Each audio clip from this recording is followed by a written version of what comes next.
large crowds is dumbing down, saying truth doesn't matter, doctrine isn't really significant, just getting people here feeling good, meeting felt needs is what it's all about. And the world has just discovered in the crisis of terrorism, we must have a rock. We must have truth. We must have right. We must have wrong. We must have absolutes. And suddenly it'll take us 30, 40 years to get back up to speed as a church. And by that time, the world won't be interested anymore. Oh, how sad when the church is just kind of floating along in the river of culture. I really do believe God revealed this doctrine with others to put fiber into the limp limbs of our tree of faith. Third pastoral thought.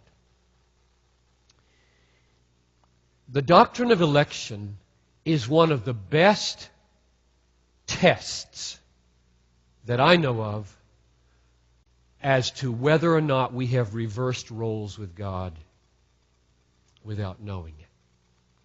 It's one of the best tests to see whether or not we have reversed roles with God without even knowing it. This is a timeless problem, but it is mainly and especially a modern problem. By modern, I mean in the last 200 years. Modernity, life, culture in the West in the last 200 years is basically defined by human autonomy. Human autonomy, independence, is assumed.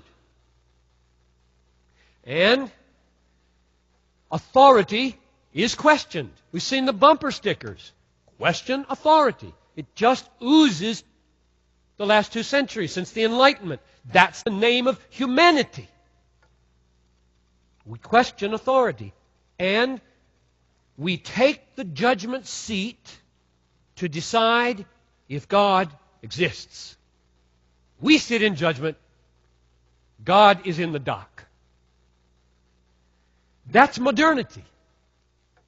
Now, Paul addressed this already in Romans 9, and he said to an objector who questioned, why does God still find fault in view of your doctrine? Who can resist His will? And Paul says, who are you, O man, to answer back to God? Will what is molded say to its molder, why have you made me thus? In other words, it's not fitting for you to switch places. It's not fitting for you to be the potter.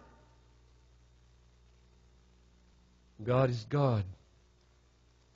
The doctrine of election, like no other, probably helps us decide, are we judging God or is God judging us? Job, great help here. The book of Job.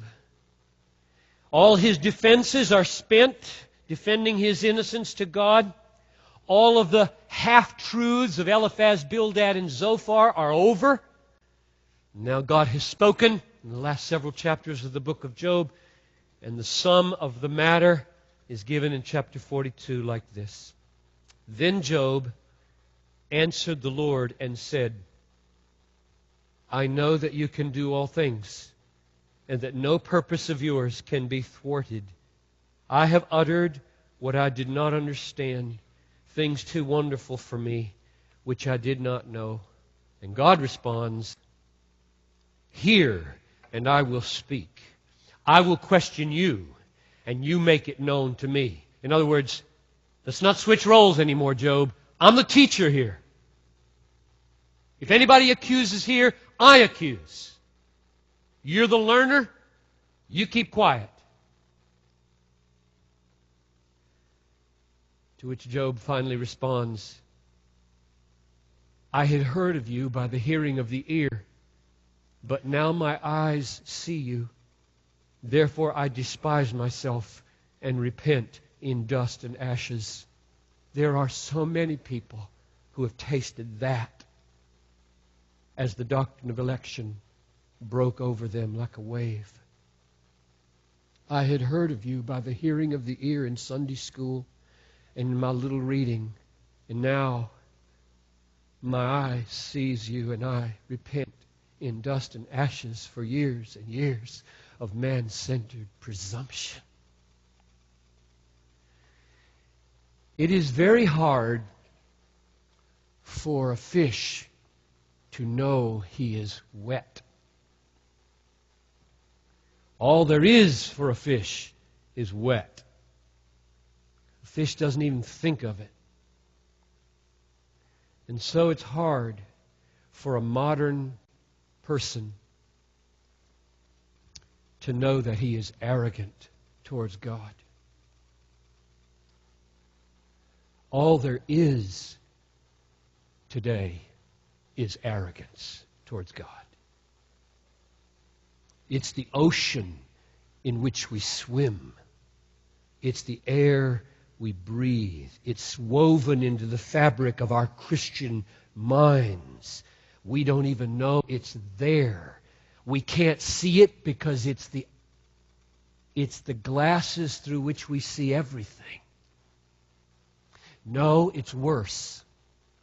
We can't see our arrogance or other people's arrogance towards God, not because it's the glasses, but because it's the eyeballs. In other words, it's endemic to us. It's not just put on. It's us. That's who we are. Arrogant towards God. Questioning, doubting, belittling, neglecting, putting Him way down the line after television. Oh, how incredibly arrogant the world is. It's the air we breathe. So that some of you are sitting there now saying, you're crazy. I don't feel arrogant towards God. Go take your eyes out. Put them in some gospel acid and then put them back in. C.S. Lewis was a great help to me in this point years ago, and I just saw it again. I keep a very big Lewis book beside my table at night. Here's what he wrote. The ancient man approached God as the accused person approaches a judge. For the modern man, the roles are reversed. He is the judge. God is in the dock. He is quite a kindly judge, if God should have reasonable defense, for being the God who permits war and poverty and disease. He's ready to listen to it. The trial may even end in God's acquittal.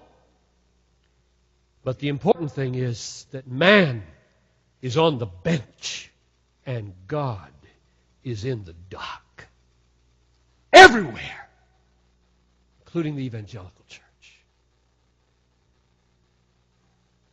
And there are not many doctrines like the doctrine of election to get us off the bench and in the dock where we belong. So I ask you, are you still floating and soaked in the indigenous ocean of arrogance in the modern world, or are you being delivered? And that's all I think I can say about me or any of Christians. We are being delivered. I shudder at my own arrogance. Comes out towards my wife, comes out towards my kids, comes out towards finding that I couldn't find the plan for whether there's going to be paid parking over there tonight or not. And if you have to pay to get out of that parking lot, tell us next week. We'll pay you. I have permission to say that because I made calls. I mean, my quickness of judgment is frightening to me. I will not cease to tell you that until I am perfected. Number 4, this one's so encouraging to me.